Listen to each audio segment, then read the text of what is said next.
So we come to varicose vein management and varicose, the supportive therapy or the compression therapy uh, is the first and the mainstay of the disease. Now, why this is like this? So all the problem of the pigmentation, venous ulcer, is because that at this level there is very high pressure in the veins, which is towards outside. So to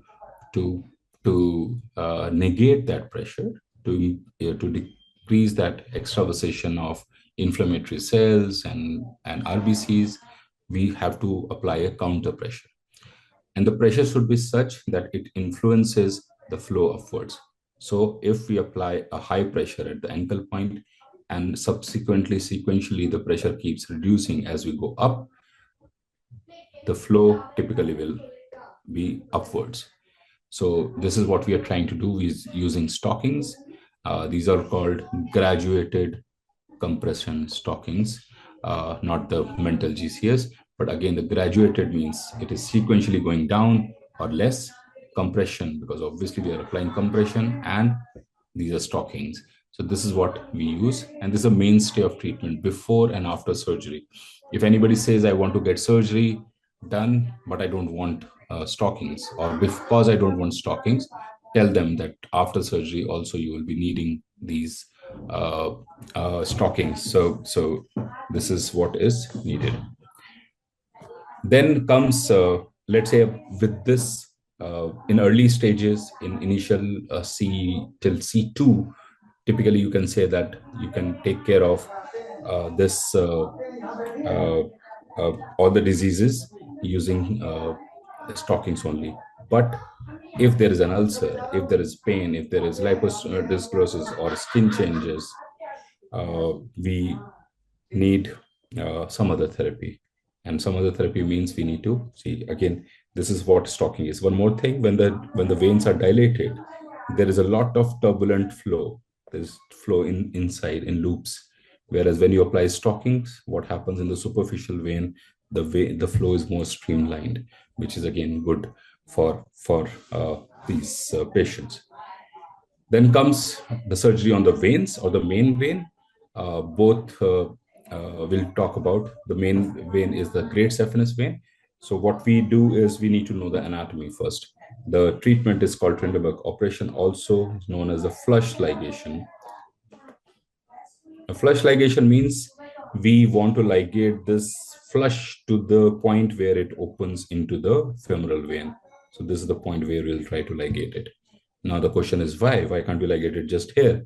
The problem is that all these tributaries, which all come very near to the place where it drains into the main vein. So this is the problem, that we have to dissect all these branches and go beyond that. Why? Because let's say if you tie it here, it will keep refluxing and then these will start dilating.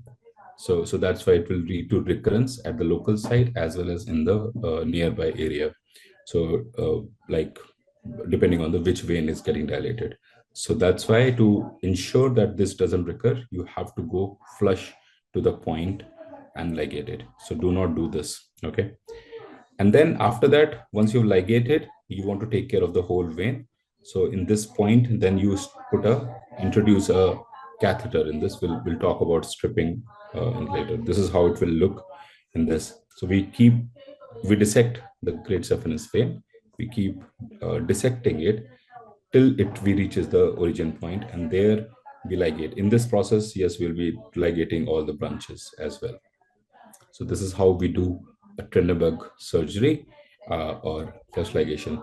Now this point where it drains is called as a saphenous opening, which is very typically it is asked in uh, vivas, or it is important to know, is 4 centimeters below and lateral to pubic tubercle.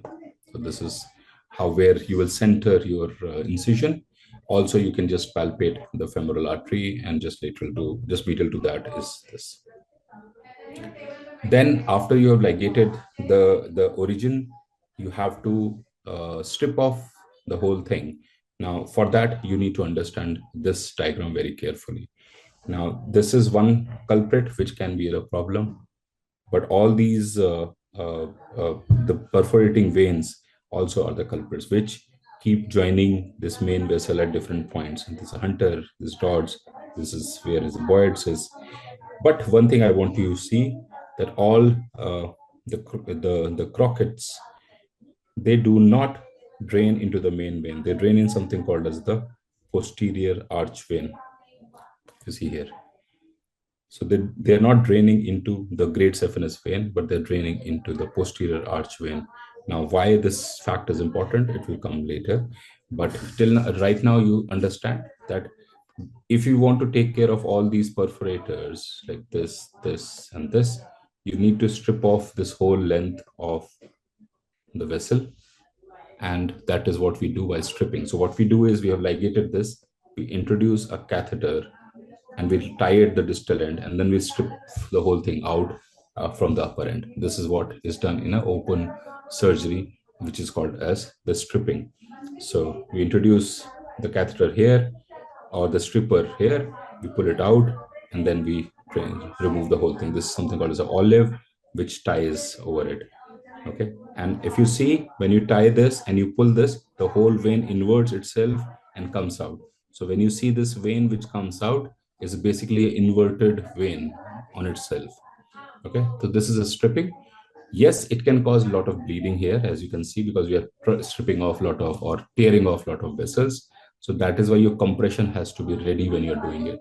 As soon as the stripping is done, you apply compression and tie bandage so that the local hemostasis is achieved and there is no hematoma.